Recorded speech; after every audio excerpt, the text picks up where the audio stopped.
Good morning. Is this Violet's mother? Yes, she's here. May I ask who's calling? Oh, hello. I'm the new homeroom teacher for Violet's class. I'll be taking care of her class from now on since the former teacher will be going on maternity leave, starting tomorrow. Oh, hello. Yeah, I heard about this news a few days ago, but I didn't expect Susan to leave so soon. Nevertheless, welcome. I hope you'll be able to help and take care of Violet. Thank you. It's my duty. Actually, I wanted to talk to you today because I would like to invite you to a meeting with the other parents and me. This way I can better understand the children's personalities and talents in order to find the best way to teach each child. Oh, I'm more than willing to attend. You seem very enthusiastic and dedicated to your job. That's right. Becoming a teacher has been my lifelong dream. I studied and worked extremely hard to achieve this, so I'm very excited now as this is my first class as a homeroom teacher. That's wonderful to hear. Your passion and dedication would undoubtedly make a positive impact on the children's education. I'm grateful that Violet will have such an enthusiastic teacher. Thanks for your kind words. Count me in for the meeting. Just let me know the details and I'll be there to support you and learn more about how we can contribute to the children's education. Thank you for reaching out and welcome again. That's fantastic. I'll share the meeting details with you soon. I appreciate your warm welcome and enthusiasm. See you soon at the meeting.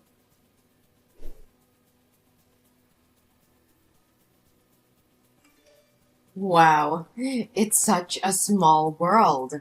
I can't believe it's been 10 years since we last saw each other. You have no idea how sad I was when I heard you transferred schools. Why do you keep running away like a scared mouse, just like you did 10 years ago? What more do you want from me? I don't want to bring up the past again. I've tried to forgive you, so it's best if you don't mess with me. Forgive me? Are you kidding? I didn't do anything to you. We used to be best friends. If anyone needs to beg for forgiveness, it's you for moving away and taking the joy from my everyday school life. Best friends? You were a bully. You ruined my life. Ugh, come on, don't be such a drama queen. Haven't you always wanted to be the most popular girl in school? I was just trying to help you. But don't be so hard on me. Those games were really fun. Do you call those inhumane acts? Insulting others and making me live in fear every morning a joke? You started a game where people at school were rewarded for throwing the most food at me, and from then on every lunchtime was a nightmare. Everyone in school competed to throw whatever they could at me. Even when I hid on the balcony or the restroom, you always found me to continue that cruel game. Yeah, that was so much fun. From then on, I was covered in food every day and smelled. You even told everyone I was a trash can, and since then, my locker was always filled with disgusting garbage, along with curses and wishes for me to die. Never mind, they just said it for fun. The climax was the prom night in our second year of high school. You told me that the theme of the prom was to dress up as an animal. At that time, I was foolish enough to believe your lies and think that you wanted to make up with me. So I accepted your offer to do my makeup and dress up as a chicken. But when I arrived, everyone laughed and pointed at me. You even manipulated people to vote for me as prom queen. And when I was dragged up to accept the award, you poured a bucket of blue paint all over me. Oh yeah, you looked like a Smurf. Oh, I still find it funny to this day. Ah, you have such a good memory. How do you remember everything in such detail? I wish I could forget about it too, but those memories left a big psychological impact on me. Despite attending numerous therapy sessions, I still can't erase those horrible experiences from my mind. Ugh, chill out. Can't you take a joke? Those weren't jokes, Farah. They were acts of pure cruelty and humiliation. I was tormented daily, emotionally and physically scarred by her actions. My self-esteem was shattered and I lived in constant fear and embarrassment. Ugh, lighten up. You were such an easy target. Besides, you should have been grateful for the attention. It's not like you were anyone special before. Grateful? Are you serious? No one deserves to be treated the way you treated me. I was a human being just like you. Those acts of torment weren't funny or playful. They were a violation of my dignity and a betrayal of our supposed friendship. Friendship? Ha! You were always so pathetic and desperate for acceptance. I was just trying to toughen you up, make you stronger. Look at you now. Isn't it thanks to my upbringing that you dare speak up against me instead of crying and resigning yourself all day like before? Toughen me up? No. You were just a bully. You enjoyed having power over me, relishing in my pain and suffering. You had no regard for the consequences of your actions or the emotional scars they left behind. Ugh, stop playing the victim. It's been years and you're still dwelling on the past. Get over it already. Get over it. How can I forget the years of torment, the humiliation, and the constant fear? These experiences have shaped who I am today, but I refuse to let you define me any longer. I'm stronger now and won't allow you to belittle my pain. Whatever. You're just being dramatic. It's not like it affected you that much. Those are just rebellious acts. Almost every teen goes through that phase. I believe that when Violet grows up, she'll do the same thing I did to you. Oh no, she'll definitely turn out to be a failure who needs to be taught a lesson, just like her mother. Perhaps in the near future, I'll have to dedicate myself to taking care and paying attention to Violet. She'll be my favorite student from now on. How can a person like you, with such a biased, immoral, and shameless mindset, become a teacher? I will notify the school immediately so they can remove you from your position and find a more suitable teacher for my daughter's class. I refuse to have my child influenced by someone as inhumane as you. What do you think you can do? Don't you know that the principal of this school is my father? Go ahead and share your opinion. Try everything you can to get me fired. But guess what? My father will make sure to write negative comments on your child's school records, making it difficult for her to find a school anywhere else in the future. I will tell the truth about you to other parents, and I'm certain they will support the change of teachers. Oh, really? But let me tell you something. The process of making complaints and getting things done can take months, even years, for the council to consider your opinion. So what do you think your daughter will go through during that time? Let me enlighten you.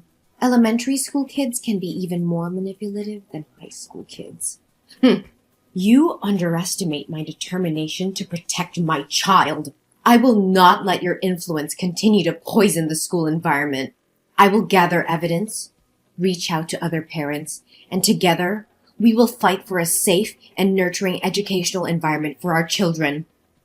Go ahead and do your worst, but remember, I have my ways of protecting myself and ensuring that my position remains secure. You can't defeat me. We'll see about that, Farah. I won't back down. The truth will prevail, and your reign of cruelty will come to an end. You may have power within the school, but I believe in justice, and will fight for it until the end. So inspirational and touching. We'll see who comes out on top, Ella. Just remember, I always have a trick up my sleeve.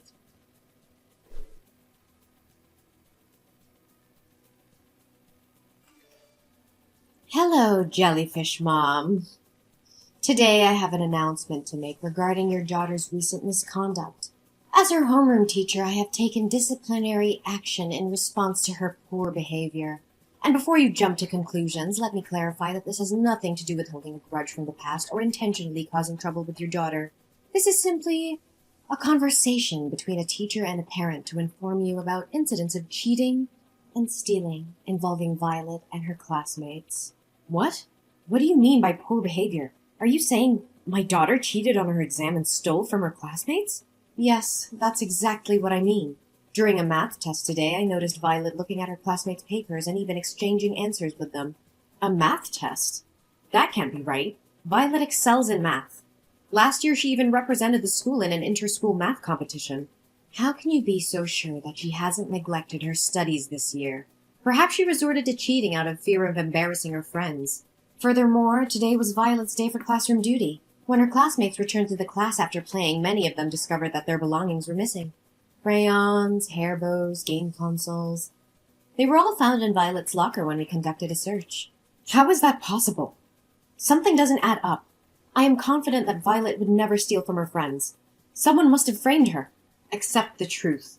You have failed to raise your daughter properly. As an experienced teacher, I can clearly discern if a child is lying or not. Moreover, she has already confessed her mistakes in front of the class. What? Did Violet herself admit to cheating and stealing? Yes, indeed. Although I had to use a professional method as a teacher to get Violet to admit her mistakes. What do you mean by professional method? Well, as an expert in educating children, I know which methods work best. In this case, a light spanking with a ruler was employed. I can assure you that I have used this approach with hundreds of students before. What? Did you physically punish my daughter? How dare you take such action without certainty that she committed those acts? You coerced and assaulted her just to force her into admitting fault? And you still call yourself a teacher? Oh, please. She simply needed to face the consequences of her actions. By the way, I'm disciplining Violet, so she'll be returning home 2 hours later than usual today. I have lesson plans to work on for tomorrow, so I won't be able to continue this conversation with you. No, you're not going anywhere until you clearly explain what punishment you're referring to. What have you done to my daughter? Oh, don't worry, you'll find out soon enough once she arrives home. Today I decided to test out a new punishment method, and your daughter was the first one to experience it. She'll be so grateful to me for a refreshing summer look. What on earth are you talking about? Oh, just relax, it's no big deal. Today was career day at school, and my class happened to open a salon shop, so I made a small adjustment to Violet's hair. Even though she looked pretty with her hair tied on both sides, she looked even prettier with her new hairstyle I created. What? How dare you touch my daughter's beautiful hair? Did you cut off those 2 braids? Oh, you silly person, of course not.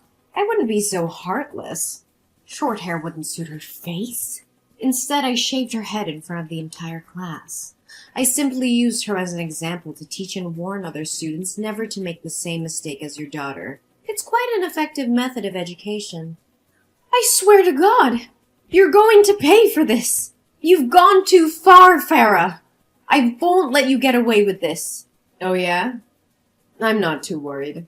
If I didn't go this far, she'd never learn her lesson. Don't you know that when parents coddle their children, they grow up to be losers? I'm just doing what I'm supposed to do. You should be thanking me. What kind of teacher? No. What kind of person would do this? You have crossed all boundaries. It's not your place to physically and emotionally harm my daughter. You have abused your authority as a teacher. Oh, please, don't be so dramatic. It was just a harmless punishment. Her hair will grow back soon. Harming my daughter physically and emotionally is not harmless. You have no right to punish and abuse students like that. Even if she had committed a serious offense, you should have contacted me as her parent to discuss it, not subject her to torture like this. Oh, come on, it's my class, my rules, okay? Besides, in addition to correcting your daughter's behavior, I saved you some money on shampoo and water bills. Isn't that great? I can't believe you would stoop so low, Farah. You're supposed to be a teacher, someone who nurtures and guides young minds, not someone who inflicts pain and humiliation on innocent children. How can you live with yourself? Ugh, spare me the melodrama. You act as if I've committed some heinous crime. It was just a little punishment. A teaching moment for your daughter. It was not just a little punishment. You violated my daughter's trust, her sense of security. You took away her dignity and happiness. How could you be so heartless? Heartless? I did what needed to be done to discipline her. She needed to learn a lesson. Besides, it's not like she's the first student I've punished this way. I will report your behavior to the school administration and the appropriate authorities. You will pay for what you've done. Oh, please. Your little crusade won't amount to anything. I've seen parents like you come and go, making empty threats. I've dealt with worse than you. You may have dealt with others, but you've never faced someone like me. I will expose your true nature and ensure you are stripped of your position as a teacher. No child should ever suffer under your twisted idea of education. You're delusional if you think you can bring me down. Your daughter will be the one to pay for your foolish defiance.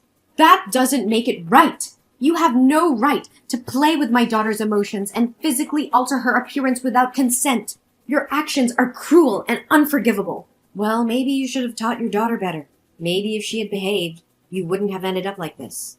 Once again, I can't believe you would sink so low. How dare you intentionally harm my daughter in such a despicable manner? What the hell are you going on about? It's just my responsibility as a teacher. Oh, so it was your responsibility to fabricate a cheat sheet, then purposefully approach my daughter's desk during the math test, dropping it near her feet and pretending it was innocent? Did that answer magically appear in her pocket too? And let's not forget your responsibility to rummage through other students' belongings, hide their items in my daughter's locker, and play innocent while they search for their possessions. You're truly cunning and conniving. What in the world are you trying to imply? Are you making up stories to protect your daughter and shift the blame onto me? The other students in the class will back me up. Oh, you think so? Well, I happen to have video evidence of your malicious actions towards my daughter. Video? What video are you blabbering about? Maybe Susan forgot to mention that there are security cameras installed in the classroom, ensuring parents have complete oversight of their children's safety and the quality of education. Today, those cameras captured everything. What? Security cameras? How is this possible? Why was I never informed? These cameras were installed due to the alarming rise in school security incidents. To protect their child, parents in our class contributed funds for their installation. We all have access to monitor our children whenever we wish. And guess what? This time it worked flawlessly, safeguarding my daughter's dignity. I couldn't check the footage right away since I was on a plane. By the way, I visited your previous school, the one where you were fired, to uncover the truth. No, it can't be true. God, I despise even uttering your name. Did you know you don't even have an education degree or teaching certification? They informed me that you were terminated because they discovered your secret and your extreme misconduct towards the students. So what? What can you possibly do? Even if you brandish that absurd evidence to intimidate me, I won't be afraid. My father will do whatever it takes to keep this under wraps. I won't bother reporting this to the school administration. But mark my words, I will use this incontrovertible evidence to write a scathing exposé about you, shedding light on the rampant child abuse and the dangerous presence of uncertified teachers such as yourself. You think writing for a newspaper will make a difference? Huh, that's a pathetic joke. Do you honestly believe any journalist will pay attention to your fanciful tale? Well, I can't speak for all journalists, but I will. And not just any journalist. I am the chief editor of the New York Times education column. Prepare to face the consequences of your actions. Ugh, please, you're just bluffing. You really think I won't follow through with my words, don't you? You underestimate my determination to protect my daughter and ensure justice is served. I have evidence that will expose your misconduct and abuse of authority. The world will know what kind of teacher you truly are. Evidence or not, no one will care about your little vendetta. You're just a desperate parent trying to make a scene. You may think so, but you're gravely mistaken. I've contacted the local news outlets and they're interested in investigating this matter further. They understand the importance of protecting students from abusive educators like you. Local news? That's all you could manage? They won't have the reach or influence to make a significant impact. That's not all. I may have started with local news, but I won't stop there. I will reach out to national and international media, sharing the evidence of your deplorable actions. I will make sure every parent, every educator, and every responsible citizen knows what you have done. You can try, but I have powerful connections that will protect me. No one can touch me. Connections may shield you temporarily, but they won't save you from the relentless pursuit of truth. The public will demand answers, and those connections will crumble when faced with undeniable evidence. You will be held accountable for your actions. This can't be happening. You can't ruin my career like this. You ruined your own career with your unethical behavior. I'm merely shining a light on the truth. You have no one to blame but yourself. Please, Ella, I beg you, don't go through with this. I made a terrible mistake, and I deeply regret my actions. I never meant to harm your daughter or any other student. I was just frustrated and lost sight of my responsibilities as a teacher. I'm truly sorry for the pain I've caused. Ella, are you listening to me? Ella, come back here! How dare you block me? Ella!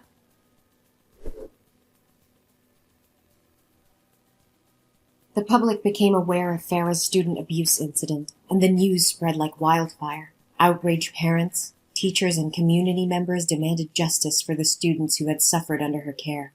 The evidence, including the surveillance video, was presented in court, leaving no room for doubt about Farah's actions.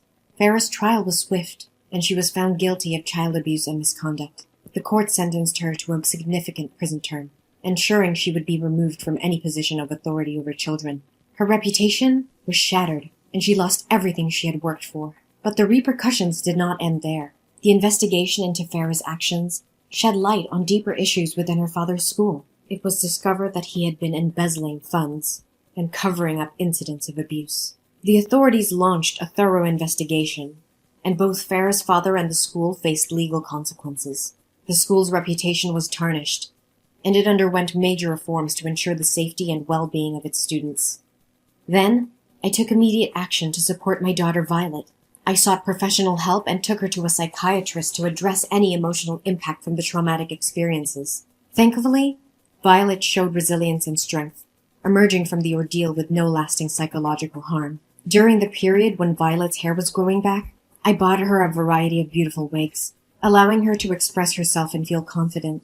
The support from me and the love of her family helped Violet regain her self-esteem and move forward. Meanwhile, teacher Susan, who had been on leave, returned to the classroom. Her presence brought a sense of stability and positivity back into Violet's life. With a nurturing and supportive teacher, Violet thrived academically and emotionally, embracing her love for learning and her classmates.